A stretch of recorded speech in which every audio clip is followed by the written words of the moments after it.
नमस्कार दोस्तों, एक बार फिर से आपका स्वागत है साइंटिफिक सनातन में। दोस्तों, समाधि एक ऐसा शब्द है जो हम लोग अपने जीवन में समय समय पर सुनते ही रहते हैं, लेकिन अक्सर हम इसमें भेद नहीं कर पाते। हर समाधि को एक जैसा ही मान लेते हैं, लेकिन समाधि के अलग अलग रूप हैं, जिसमें जीते जी समाधि और संत महात्माओं के शरीर त्यागने के बाद की समाधि शामिल है। शरीर त्यागने के बाद जो हमारे संत महापुरुष होते हैं, उन्हें भू समाधि या जल समाधि दी जाती है, लेकिन सनातन में समाधि का इतना सा रूप नहीं है। वास्तव में इसका रूप बहुत विशाल है, जिसमें आज हम सनातन के अलग अलग रूपों में समाधि के बारे में बात करेंगे। तो आइए दोस्तों, सबसे पहले शुरू करते हैं कि हमारे जैन मुनि क्यों खुदकुशी करते हैं, जो कि एक प्रकार की समाधि ही है। जैन मत में भी महासमाधि ली जाती है। जैन मत की समाधि को लेकर अक्सर लोगों के मन में यह सवाल उठता है कि समाधि के क्या मायने हैं, कैसे ली जाती है समाधि और क्या होता है सल्लेखना,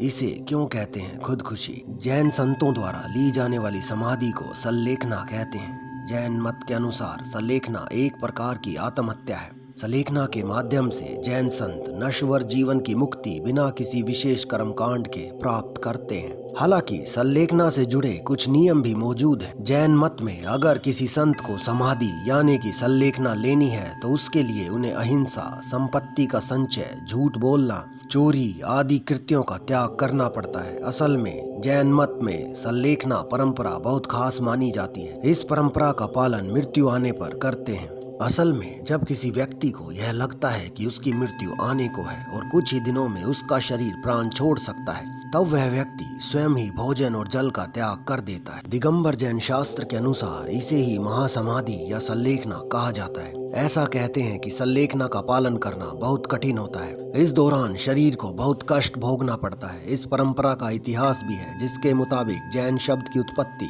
जिन या जैन से हुई है, जिसका अर्थ विजेता होता है। जैन मत में मृत्यु को विजय माना जाता है। ऐसे में जैनी संत जब सल्लेखना लेते हैं यानी कि समाधि लेते हैं, तब उनके लिए यह मृत्यु का समय विजय प्राप्त करने के समान होता है। इसी कारण से सल्लेखना के दौरान नियमों का पालन जैन मत में सबसे ज्यादा महत्वपूर्ण माना जाता है। तो दोस्तों, यह तो बात हुई उस अवस्था की जब हमें पता होता है कि हमारा शरीर पूरा होने वाला है, तो हम समाधि ले लेते हैं, या फिर उन संत महापुरुषों की जिनको संत मत के आधार पर शरीर पूरा होने के बाद भू समाधि या जल समाधि दी जाती है। लेकिन हम सभी ने कई बार सुना भी होगा या कई बार वीडियोस के माध्यम से या अपनी आंखों से भी महापुरुषों को, संतों को, ऋषि मुनियों को समाधि में बैठे देखा होगा।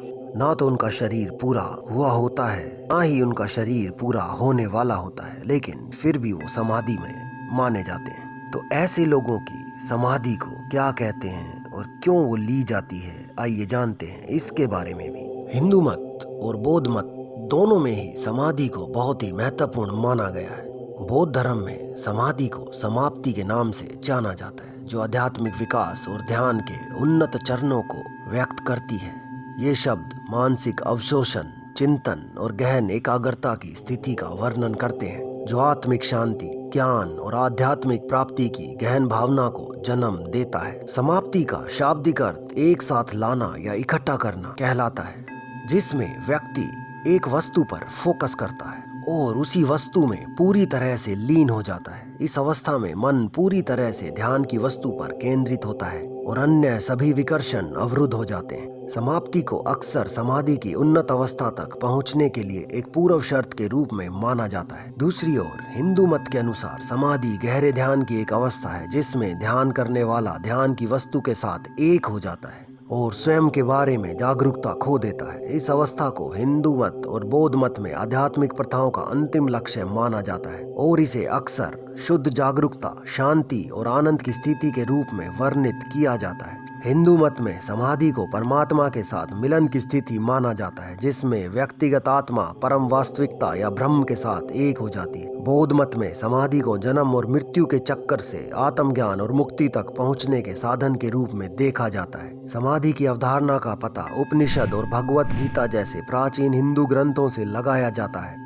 उपनिषदों में समाधि को गहन ध्यान की स्थिति के रूप में वर्णित किया गया है, जिसमें व्यक्ति को ब्रह्मांड और स्वयं की अंतिम वास्तविकता का एहसास होता है। भगवत गीता में समाधि को शांति, वैराग्य और शुद्ध चेतना की स्थिति के रूप में वर्णित किया गया है। बौद्ध परंपरा भी समाधि के महत्व को पहचानती है और इसे बौद्ध ज्ञान के पथ के 8 चरणों में से एक के रूप में शामिल करती है। समाधि की स्थिति तक पहुंचने के लिए व्यक्ति को सबसे पहले माइंडफुलनेस और ध्यान जैसे अभ्यासों के माध्यम से एकाग्रता और मानसिक स्थिरता विकसित करनी होती है। समाप्ति का अभ्यास समाधि प्राप्त करने की दिशा में एक प्रारंभिक कदम माना जाता है, क्योंकि यह मन को शांत करने और फोकस में सुधार करने में मदद करता है। एक बार जब मन शांत और केंद्रित हो जाता है तो ध्यान करने वाला समाधि की स्थिति में गहराई से उतरना शुरू कर सकता है। हिंदू मत में समाधि का अभ्यास अक्सर योग के अनुशासन से जुड़ा होता है, जिसे परमात्मा के साथ मिलन प्राप्त करने के साधन के रूप में देखा जाता है। प्राचीन पाठ पतंजलि का योग सूत्र योग की प्रक्रिया में अंतिम चरण के रूप में समाधि के अभ्यास को रेखांकित करता है। पाठ समाधि को शुद्ध चेतना की स्थिति के रूप में वर्णित करता है, जिसमें मन पूरी तरह से शांत होता है और व्यक्ति ब्रह्मांड के साथ एकता की स्थिति का अनुभव करता है। बौद्ध मत में समाधि के अभ्यास को जन्म और मृत्यु के चक्कर से आत्मज्ञान और मुक्ति प्राप्त करने के साधन के रूप में देखा जाता है। बौद्ध परंपरा कई अलग अलग प्रकार की समाधियों को मान्यता देती है, जिसमें से प्रत्येक की अपनी अनूठी विशेषताएं और लाभ है। समाधि के सबसे प्रसिद्ध प्रकारों में से एक को ज्ञान समाधि कहा जाता है, जो गहरे ध्यान की एक अवस्था है जिसमें मन की एकाग्रता और ध्यान की वस्तु में पूर्ण अवशोषण होता है। समाधि की स्थिति तक पहुंचने के लिए निरंतर अभ्यास और समर्पण की आवश्यकता होती है। यह कोई ऐसी चीज नहीं है जिसे रातों रात हासिल किया जा सकता है, बल्कि इसके लिए आंतरिक विकास और आध्यात्मिक विकास की कर्मिक प्रक्रिया की आवश्यकता होती है, जो कि कई कर्मों से गुजरने के बाद ही किसी को प्राप्त हो सकती है। समाधि की ओर जाने वाले मार्ग में विभिन्न बाधाओं और विकर्षणों जैसे मन के उतार चढ़ाव, भावनाओं और इच्छाओं पर काबू पाना शामिल है। हालांकि एक बार जब समाधि की स्थिति पहुंच जाती है तो इससे गहन लाभ हो सकते हैं, जैसे कि ज्ञान में वृद्धि, आंतरिक शांति और आध्यात्मिक अनुभूति। तो दोस्तों, समाधि के बारे में सुनने में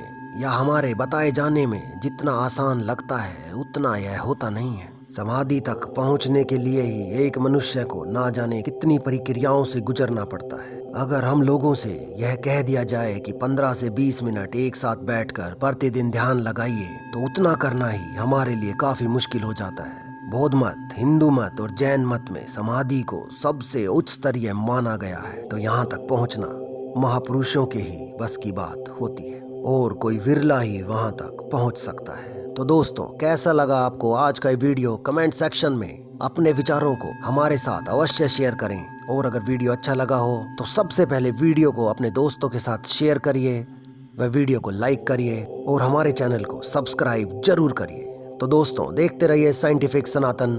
धन्यवाद।